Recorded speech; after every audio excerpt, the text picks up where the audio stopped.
All 9 Red Scabbards explained. Part 9, Denjiro. Denjiro is Kozuki Oden's second follower and the last member of the Red Scabbards revealed to us. Denjiro's story starts 41 years before the present, where he was an orphan of the flower capital and a friend of Kinemon. After the mountain god incident and witnessing Oden slice the boar in half firsthand, both Kin and Denjiro declared that they'd die for the samurai before becoming Oden's first followers. Fast forward to Oden's execution, where in order to help Kin and the others get away, Denjiro and Ashura Doji stay back and hold off Kaido's forces, including Kaido himself. It's unknown what happened in this fight, but Denjiro was able to escape to a shrine in the mountains. Consumed in rage after losing Oden and Toki, Denjiro spends the next few days unleashing his anger within the shrine. When he finally steps out, his appearance would be completely changed. His face had become much sharper and his hair had turned blue. After taking on the name Kyoshiro the Mad and sporting a pompadour, Denjiro eventually secures a job as Orochi's bodyguard. He keeps up this front during the day, however at night, Denjiro becomes the witching hour boy, stealing gold from the rich and giving it to the poor. Doing this every night causes him extreme tiredness throughout the day, which gives him the nickname Napping Kyoshiro. Many years later, Hiyori stumbles upon the flower capital after leaving Kawamatsu. When Denjiro spots her, he immediately takes her in and reveals himself. Denjiro tells Hiyori to not tell anyone about his true identity and to hide her identity too, to which Hiyori takes on the name Komurasaki.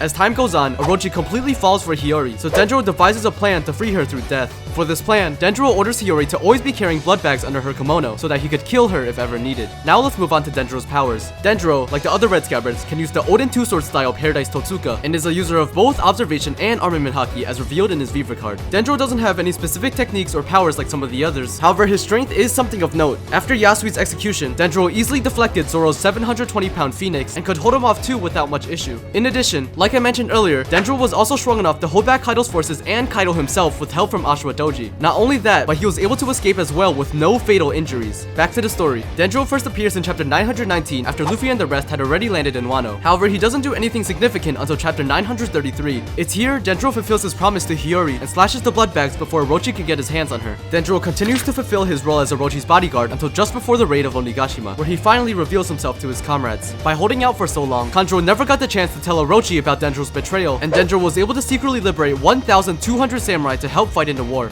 During the raid of Onigashima, Denjiro and Kinemon lead the troops into battle before joining up with the Scabbards. The Red Scabbards then jump Kaido and face him on the rooftop. However, after a quick fight, the samurai are soundly defeated. After this point, Denjiro doesn't do anything major until the end of the raid, where he is the one to finally kill Orochi by beheading his last head. A week after the raid, Denjiro helps fight Admiral Green Bull with the rest of the Scabbards until Shanks intervenes and stops the battle. Finally, after the Straw Hats leave the country, Denjiro continues his job as the Shogun's servant, this time serving the new Shogun of Wano, Kozuki Momonosuke.